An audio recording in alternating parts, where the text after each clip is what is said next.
Richard. Hello, Kim.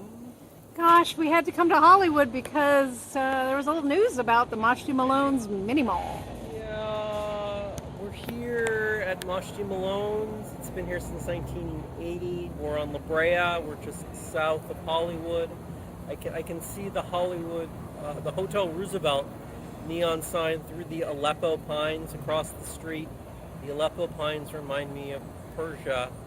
And of course, Mashti Malone's is the first Persian ice cream shop in Los Angeles that Mashti opened in 1980. He came out as a chef several years earlier, popularized the kebab, as I understand it.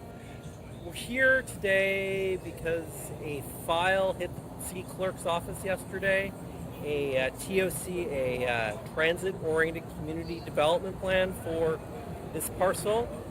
They want to level this mini mall and put up a multi-story building flush to the street with 100 apartments. And so this is really problematic because this is a really great shopping mall that I remember from my childhood.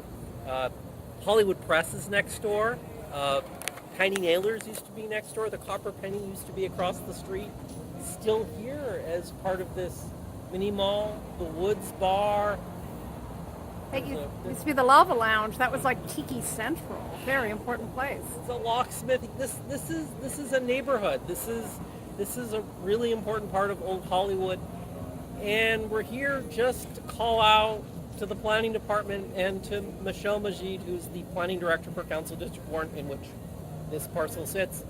Please, please, please put the brakes on this.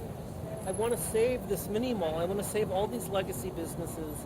I really, really want to call out that the city's abandonment of every other criteria besides dense housing is making everything else disposable. And this is really problematic. I want the city, I want Council District 4 to spearhead a legacy business program that recognizes businesses that have been here for decades, like Mashti Malone's, and in an attempt to give them some protection.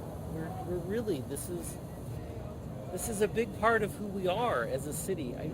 I think the term academics like to use is effective ownership. The neighborhood is invested in the places here because they're part of their lives. They're part of the warp and weft of their lives here in Hollywood. And I just want to call that out. The competing interests of development are really destroying Hollywood and the city as we know it. A TOC development is a clear cut. It's all going to be leveled, and I have no idea what will come back, and we'll lose all of this. And I just really want everyone to think about how they can reach out to Council District 4, to Michelle Majid, the planning director, and let them know that this place matters. All these businesses matter, and they matter to us as Angelino's. Right. I mean, and Mashti, we were just talking to him. He's so great. I would like to close with some thoughts from Mashti, because of course he's the most important person here for this video. Mashti said, when I started to make ice cream, my bank came over and they wanted to shoot a commercial because we just became so famous so quickly. Everyone loved us, and my bank said, "Oh, I want to do a commercial about you." And so they came over and I was making ice cream and they were filming me, and I just kept talking about how I make ice cream because I want to make people happy. And the bank's like, "Oh, we can't put that in the commercial. You're supposed to make money." And so I want everyone to think about that. Mashti's here to make people happy, and I don't know how many TOC developments by out-of-state companies that are looking just for projects that look good on paper. I don't know if they're here to make people happy. Another thing to mention is, of course, Mashti's fine. He's got one of the most successful ice cream brands in the country. He's got other ice cream parlors in Westwood and Silver Lake. If this Mashti Malone's disappears, that's sad for the neighborhood. It's not really going to hurt him personally, except that he'll lose his flagship. But I think it's going to hurt Hollywood a lot. Yeah. So why don't people think about reaching out to Council District 4, to Michelle Majid? Well, and it's actually it's interesting since you Well, mentioned that yeah, because they- right down there in the window is a commendation from Nithya Raman that just happened in January. So obviously she thinks this place matters.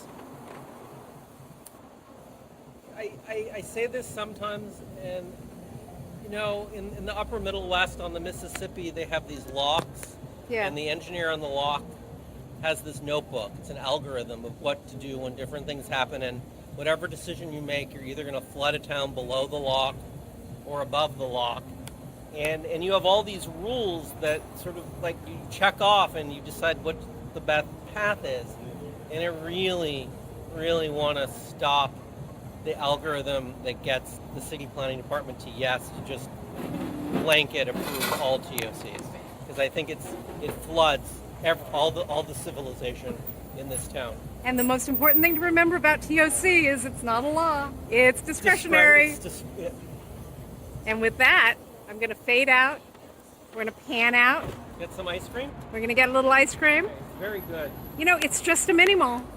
And yet at the same time, it's a cultural incubator. And I kind of love it. Did you get the Aleppo Pines? Oh, I think I did. Yeah. Yeah. Hey, look at that. Aleppo Pines, Hotel Roosevelt.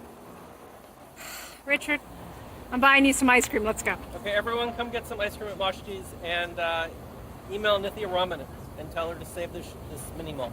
Heck yeah. Thanks.